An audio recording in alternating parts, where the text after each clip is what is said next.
Welcome to We Mean Business. I'm Steve Dorfman. Innovation. That's certainly one of today's buzzwords. What is it? How can we define it? Why does it matter? And how can you get it right? Well, that's what we're going to talk about today. We're with best-selling author Seth Kahan, and his most recent book is called Getting Innovation Right: How Leaders Leverage Inflection Points to Drive Success.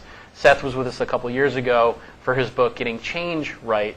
Today we're talking about innovation. Seth was, for 13 years, Knowledge Management Officer at the World Bank. He is an executive strategy consultant working with CEOs to lead change and develop business innovations that improve market performance. Seth, welcome back. Good. It's glad to be here. All right, let's get started with this word innovation, because I think that a lot of people hold it different ways. How do you define innovation? Well, I define innovation as success in the market with new ideas, products, and services. So it's not just creativity. It's not just thinking out of the box. Those are all important pieces. But it's really determined once it's introduced to the market, does it succeed? In other words, are you making your customers happy, and are you going to the bank? Or if you're in a nonprofit, are you achieving mission impact, and are you able to fund and grow the initiative? That's an innovation. Excellent. You also talk about this thing you call inflection points. It's even in the subtitle of the book. What the heck is an inflection point? An inflection point is a decisive shift in the market. And if you're growing your organization, you do it through decisive shifts. They can be small, so you can be like on a ladder, stair-stepping up, or they can be big, something that changes everything. But people who get innovation right consistently and systematically think in terms of inflection points. It's like a conceptual building block. Can you give us an example of a small and a large inflection point so we can kind of wrap our... Sure. A small inflection point might be if you had a small business and nobody knew who you were, and you were able to get on a TV show like We Mean Business, and a couple of folks saw you and they said, hey, check out this person. They're really interesting. They've got something good going. And your steam moved up in the marketplace by a notch. That'd be a small inflection point. A large inflection point, in 2010, Apple sold 14 million iPads. It was a positive inflection point for the tablet industry and obviously Apple. It was a negative inflection point for printing equipment. Major shift. Mm-hmm. You begin by telling your readers about one of the times that you got innovation right. And this is when, of course, you were at the World Bank. Can you share some of that story? Sure. So I was part of the small team. There were 4 of us that did knowledge management. And we were trying to figure out how to do a change in the way the bank did business, moving it from a bank where they loaned money and made a profit to a knowledge organization where their primary focus was alleviating poverty.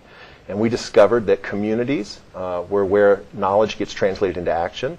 And so we had to figure out how to grow communities. And we had some trial and error. I talk about some of the errors in the book. But when we did get it right, we were able to grow over 100 communities in less than 2 years in the organization. And they just recently did a survey 3 years ago, and over 96 of them are still in existence. Wow. So those communities were robust. Yeah. That's really cool. Legacy stuff. Yeah. You also talk about 3 forces that jeopardize innovation. What are those forces that are jeopardizing innovation? What's keeping it away? Why can't we do it? Well, there's operations. And that's keeping the doors open. And operations is big. If you don't build a firewall between day-to-day operations and innovation, then what you will see is people rolling their eyes and saying, we've got to go do the real work now. And what they're saying is we have to survive. So if there is a choice, if you are forced to make a choice between keeping the doors open and doing something cool and new, you will choose to keep the doors open. Innovation will lose. So that's one. The second is innovation itself. Innovation is a stressful activity. You're throwing something new out there. You're engaging with people. Challenges unforeseen arise. Opportunities arise. It's not the same thing as kind of an assembly line where you're going for efficiency. It's really more about being awake, being alert, and growing something that's in the market. And then the third one is the market itself. For example, if you're selling printing equipment and Apple's rolling out 14 million iPads, you have to be aware of that, and you have to figure out how to turn that to your advantage. Mm-hmm. Good stuff. How can we begin to build a customer value mindset, which is something you talk about in the book? Yeah, a customer value mindset, it's something that many people think they have and most people don't. You really need to figure out... What does that look like when somebody thinks they have it and they really don't? They start saying things like, oh, I know my customers would really love this, let's create this, without actually engaging the customers in the process. And it's true that you might be creating things that your customers could put to good use or even really improve their situation if they were to use it. But if you don't have traction, if you don't have support, if you don't have customers who are desirous of what it is you're offering, it doesn't matter. It'll just languish on the shelves. So you really have to figure out how to get in the customer's head and see the world through their eyes. And what would be a next step or an important step in building a customer value mindset? Well, one thing would be to engage the customers, to get them involved, and to walk a mile in their shoes. One of my favorite things is shadow shopping, and that's where you try and obtain your own services or products without people knowing that you actually work for the company, that you're... Sounds like undercover boss. It is, yeah. It's a lot like that. And you'd be amazed at some of the experiences people have. Yeah. Well, that has me think of something else you talk about in the book, and this kind of struck a chord with me. You talk about secret shopping, and it struck a chord with me because my wife is the CFO for a secret shopping company that operates in 8 countries, and her boss actually has been on the show. But tell us about that as a tool, secret shopping as a tool for getting innovation right. Well, it's part of collecting intelligence, and one of the things that leaders who successfully innovate time and time again do is that they collect intelligence rigorously, and they really look in 3 different areas. One is the market itself, the second is their own capacity, and the third is the customer's experience.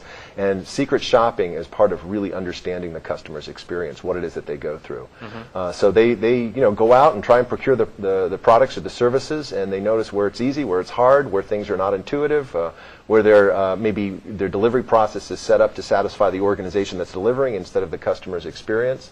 I mean, I think we've all had that experience where you're trying to buy something and it's like, you keep running into one roadblock after the next, and after a while, these days you just bail and you go find someone else. Yeah, well, secret shopping uncovers that stuff. Just yesterday, my wife was saying that she'd gotten an email from an online retailer, and they had kept track of what she had put in her shopping cart or on her wish list, and it had us think about those experiences that we've had in the past where a website doesn't even save your shopping, your cart, right? Right. So you have to start all over again, and it's like you said, you'll just bail, right? Right. Yeah. You warned that we should scan for trouble brewing. Yeah. Yeah. You want to have your radar up. I mean, imagine yourself, captain of a ship at sea. You wouldn't turn off the radar machine. And sometimes there's storms that are like beyond the horizon, and you want to know about them. That's why you do basic general things like read the Wall Street Journal, watch the news, talk to colleagues, go to conferences. But you want to go beyond that if you're going to be successful. You want to have key indicators that you're looking for in the market yourself. What would an example of a key indicator be? Well, let's say that you're in the printing equipment business, all right? You should be watching the development of tablet technology long before 2010. Maybe in the 1990s, you should be starting to say, hey, look, they're throwing tablets out on the market, they're dying, but what happens when they don't? What happens when they stick? And let's track Apple. I mean, I'm an Apple nut, right? I knew about the iPad a year, maybe even more before it came out, right? Because I was excited. Well, if I was in the printing equipment industry, I should know about it even before that. And I should be watching that development, ready for that tsunami when it comes. You are widely known for your expertise in storytelling and for using storytelling as a highly effective tool. And so in what ways does storytelling fit in this conversation about innovation? Well, storytelling is one of the main ways that you can get people to understand what it is that you're trying to create. You can tell a story about the future. And driving uptake is a key. Again, it's one of the chapters, in fact, is how do you get people wanting and looking ahead to what it is that's the next thing that you're going to be offering. And one of the ways that you do that is by telling a story. And we can, again, look at Apple as an example. I mean, Steve Jobs is gone now. And there's a lot of stories around what is Apple becoming, and we're watching the market price go up and down. It dropped recently. The stories that are being told are really key. I mean, they drive mass behavior. Sometimes stories are more important than what's really going on. Wow. So a lot of times stories aren't so accurate, but they play a major factor. And that's why you got to listen to them as well as tell them. You got to hear what's out in the system. In fact, one of the things that I do, and I outline it in my first book, it's called story listening. And one of the things you look for are themes. And those are things that are floating in the system that may or may not be accurate. It doesn't matter. What matters is that people are talking about them. You talk about responsiveness, and in the book you say that very competent people often botch responsiveness as a group. That's right. Well, we all know examples of really smart people working together in really stupid ways, right? In fact, there was some recent studies that really asked the question, are groups intelligent? I mean, is there such a thing as group intelligence? And they came up, yes, there is. There actually is group intelligence. But it's not something that just happens automatically just because you have smart people together. So if you have a collection of folks, let's say the senior team, and responsiveness is a core value, you have to ask yourself, what is responsiveness and how do we drill to make it happen? And responsiveness really boils down to 2 things. One is speed and the other is appropriate, right? So when something happens, you want to do the right thing and you want to do it fast. Well, most senior teams do not have core skills around that. What does it mean if you have to mobilize operations and HR simultaneously in an appropriate way and do it quickly? So I talk in the book about how you get a senior team ready to be responsive. You recently tweeted, to create engagement, draw your people into conversation, accept their experiences, and allow them to change yours. This has me think about the storytelling and story listening and all of that, but can you elaborate? Sure. Well, we live in a mutually iterative environment, right? Nobody is driving everything. Everybody's involved and influenced by everyone else. So when you listen to people, it's got to really change you. You've got to take in the information that they're sharing.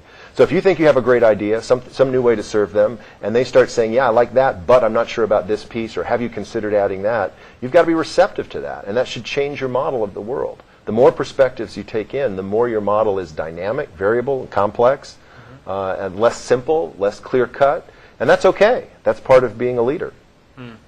You talk a lot about innovation uptake. That's a big part of the book. So can you help us understand a little bit better what that means and why it's important?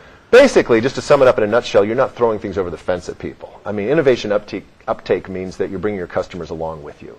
And that could be anything from doing focus groups when a new product or service is being designed to helping them roll out prototypes. It could be just simply giving them things once in a while that entice them, make them happy and excited. You know, like for me, with my Apple iPhone, every time a new operating system is released, I'm looking forward to it because there's often a couple of features in that new operating system that I can actually put to use. It's free, and it keeps me hooked. Yeah. Boy, talking innovation, I mean, just the idea of applications, you know, whether we're talking about applications for an iPhone or applications for any smartphone or applications for a WordPress platform and a website. What a great, beautiful example of innovation and constant evolution for folks. And driving uptake, right? Because you look forward to those. I mean, if you're a WordPress user and the new widgets come out, the new apps, I mean, you want to know what they are. You want to understand them. And the ones that you choose to use, you really want to get inside them. Well, all of that energy, that curiosity, that desire to understand that app, that's uptake. That's you out there saying, I want this, I want this, I want this. Yeah. So you spend a lot of time talking about value, and you say that there are three types of value: more, better, and new. All right, we're going to take a break. When we come back, we're going to talk about these three types of value. Cool. Right. You're watching We Mean Business. I'm here today with Seth Kahan. We're talking about his newest book, Getting Innovation Right. We'll be back in seconds.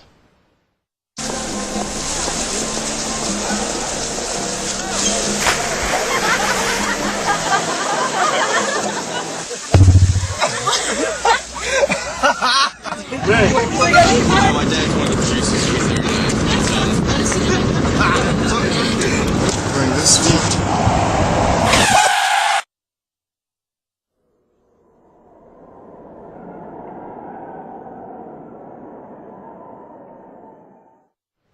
Welcome back to We Mean Business. I'm Steve Dorfman, and today we're with best-selling author Seth Kahan talking about his newest book, Getting Innovation Right.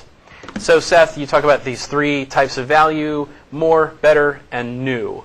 What are we talking about here?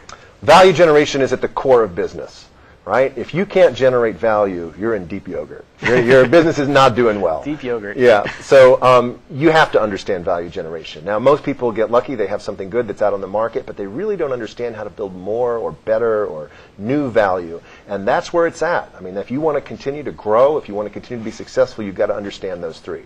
So in the book, what I do is I break them out, and I talk about exactly how you do each one of them. So just at a high level, new value is the hardest. New value means you're breaking new territory. You need new skill sets. You need new customers. It's the hardest to do. More and better are extensions of current value. So they're easier. In other words, you've already got something and you're changing it somehow. More is quantitative. So it's pretty easy. You charge the same, you give away more. You charge less, you give away the same. Or you charge less and you give away more. All of those equate to more value. Customers are happy, they're getting more of it, right? Better value is a little bit more complicated. Better value, you can change impact, you can change intensity, and you can change application. And I give examples of each one of those, but real fast. If you're going to change impact, one of the best examples I know of changing impact is the Safeway Club Card. You get coupons for Safeway for products that you like to consume, so you feel pretty happy, right? If Safeway were to create an online forum where customers could get together and strategize over different ways to take advantage of the coupons and things, but not charge anything for that. And if you're a Safeway Club member, you're already there. That's what I call increasing the intensity, right? Okay, so you've got the same thing, but you've got more of it. What about increasing impact? Impact is where you do something and the thing that you do has more punch. Let's say, for example, you clean apartment houses after people move out. And you promise your customers, the people who own the apartment houses, that they will be cleaned to legal spec, right? So federal, state, whatever, local laws say that this has to happen, it happens. But let's say all of a sudden you say, we'll go beyond legal. We'll clean it to the requirements of consumer groups. You know, the people who are renting from you. Oh, well, now you've really increased the impact in a different way. Now I'm making my customers happy, not just satisfying legal requirements. Same price. Okay. Last area is application. Same thing, but it has wider application. Let's say I give you a credit card to use in my store, and then one day I say to you that credit card will work anywhere that you write a check. Well, you've got the same thing, but now it has wider application. So those are the three ways that you create better value, qualitatively change the value that you have. Yeah. So in the book, I kind of break all these out and I show you how to do each one. I recently heard a story, speaking of more value, I recently heard a story about Costco. Because they've had this hot dog and soda deal for $1.50. And they've had this deal in place for like 27 years. Wow. And it's been $1.50 for 27 years. And the question they ask themselves every year isn't, how can we raise the price on this hot dog and soda? The question they ask every year is there any way we can get it lower? I just love great. it. That's love great. it. Yeah. So what about identifying what you refer to as value drivers? What are they, and what questions should we be asking internally to help uncover them? Value drivers are what motivate people to go after value, right? So you have a value object, that's the thing you're going after, but that could change, right? So let's say, for example, let's say that you're into watches, right? And you get your eyes on a Rolex, and you're just like going nuts, and you start a savings account, and you know you're just going to pool your pennies until you can hit that magic number and go out and get that Rolex. And then you've got the Rolex. Now you're proud and happy and wearing it. But there's still a driver going on inside you. You don't stop. Now you're on to the next thing. It could be another Rolex, if Rolex is doing the right thing, or it could be a suit, or it could be a pair of shoes, or it could be a car, or it could be a vacation.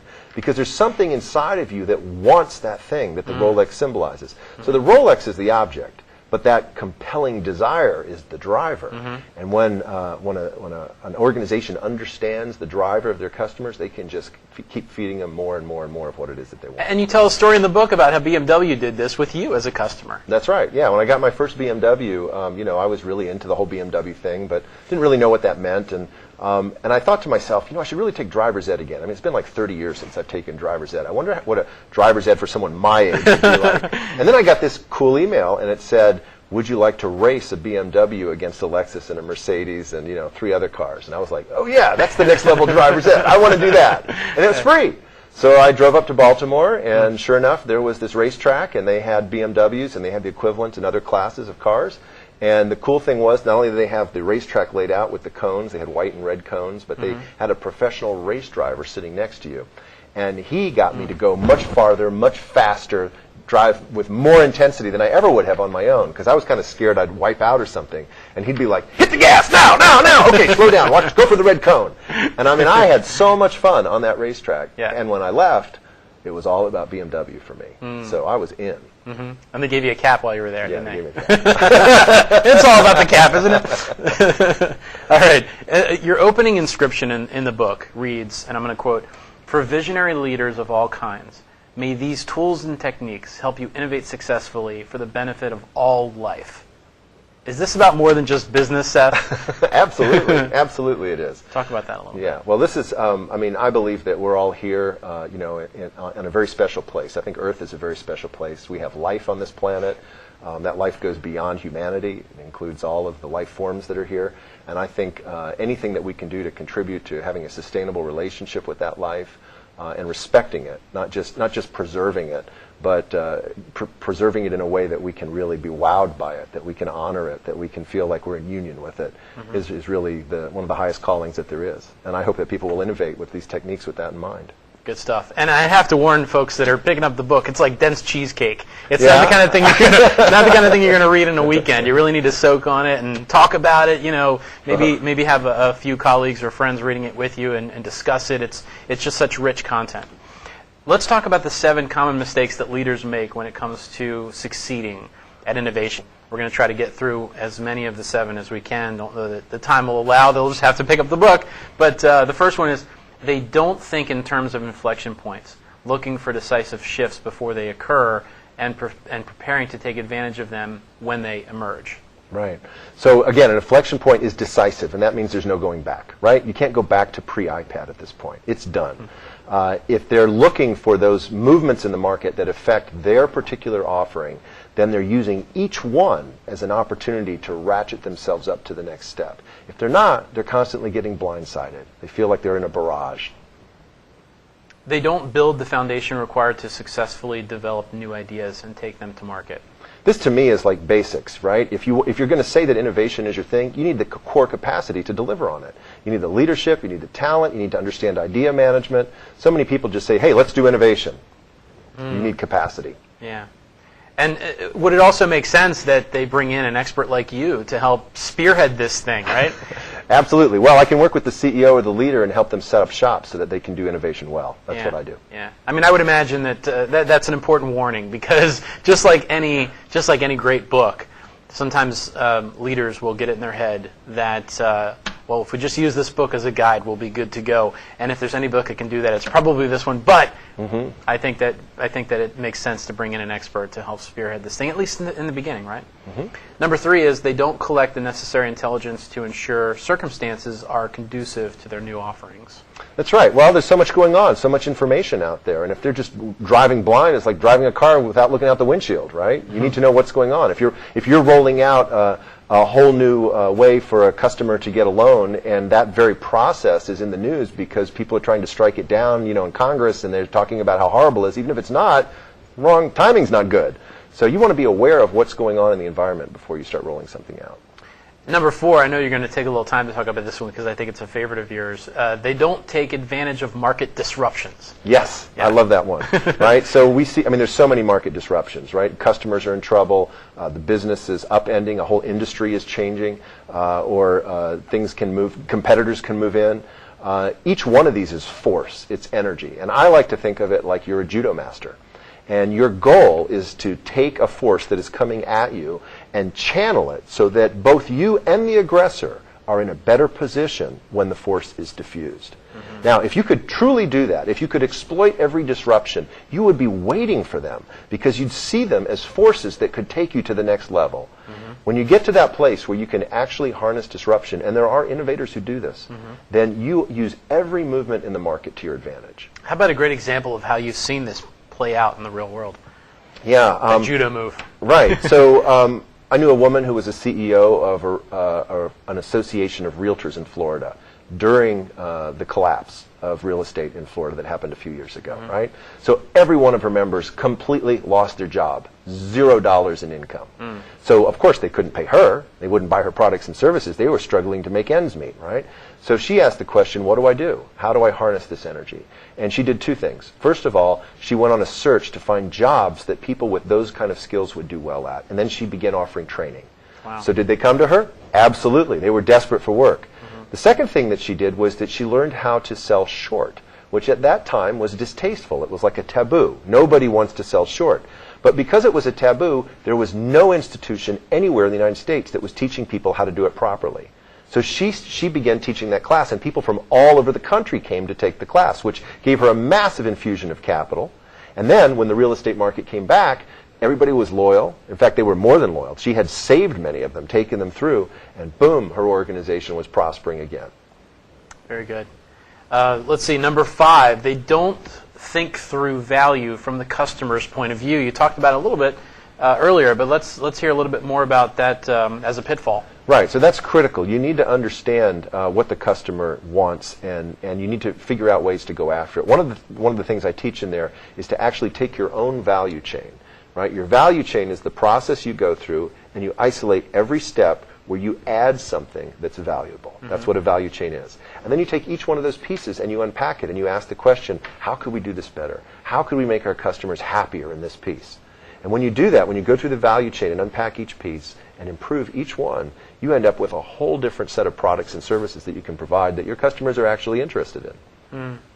So when I have to expand on this one a little bit because I'm a customer experience guy, and I love speaking and training on this topic of the customer experience and the way we can add value. I just feel that a lot of times there are things that are in our blind spots as business owners, and what I mean by that is sometimes we don't see things the way that our customers and prospects are seeing them, right? And so how can we be better at knowing what's in those blind spots? We talked about secret shopping. What are some other ways that we can become aware, conscious of these things? This is key. And first of all, it's important to recognize that it's the natural way of things, right? Because if you're running a business, you are in a different relationship with the customer than if you're trying to purchase something from yourself. So it's natural to have your own set of biases. The key is, as you said, is recognizing that you will have biases, not thinking that you've overcome them. And then you want to start asking the question, how do we put in the proper, like if you're driving a car, you'd have mirrors that would show you your blind spots. Mm-hmm. So how do we shine a light on those areas? One of the ways to do it is to identify creative deviants. And those are people inside your organization who are satisfying your customers but going outside the system to do it.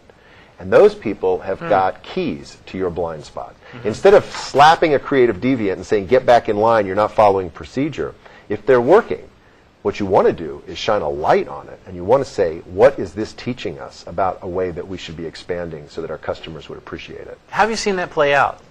Oh, I've seen it play out Sounds a like lot. There's a story there, or two. Yeah, right. Well, at the World Bank, we were talking about that when we were so successful in building these communities. We discovered the bank was basically toxic to communities, and there was one guy who got it right, and he had gotten it right for decades. He had mastered how to grow a community in the World Bank. He was in charge of the highway sector, and so we studied him, and we watched him do what he did. We shadowed him. And we learned that there were two things that he did that were key to the success of our communities. One is that he was a world-class expert, so people truly respected him. And the second was he was what I call a social architect, which is a fancy way of saying he knew how to bring people together and give them what they wanted. So he would convene lunches, he would convene conferences, he would have breakout sessions constantly. It was like his modus operandi. So this combination of being a true expert and being a social architect in combination was magic for jump-starting a community. And when we figured out how to do that, we grew over 100 communities in less than 2 years. Unbelievable. So, creative deviant. Yeah, 96% of which are still active and That's right. thriving. Yeah. Unbelievable. We have about a minute that remains. So you say that they don't systematically use existing offerings to create more and better value. That's right. So this is about expanding on what you're doing right. And this really gets into amplifying your strengths. Yeah, very good. Well, we'll leave number 7 for folks to pick up the book. There's so much in here. You need to go pick up this book. Getting Innovation Right is the name of the book. Seth Kahan is the best-selling author. Also, you should sign up for Seth's Monday Morning Mojo. So you can find all of this by visiting the website wemeanbiz.tv. Thanks for tuning in. We'll catch you next time.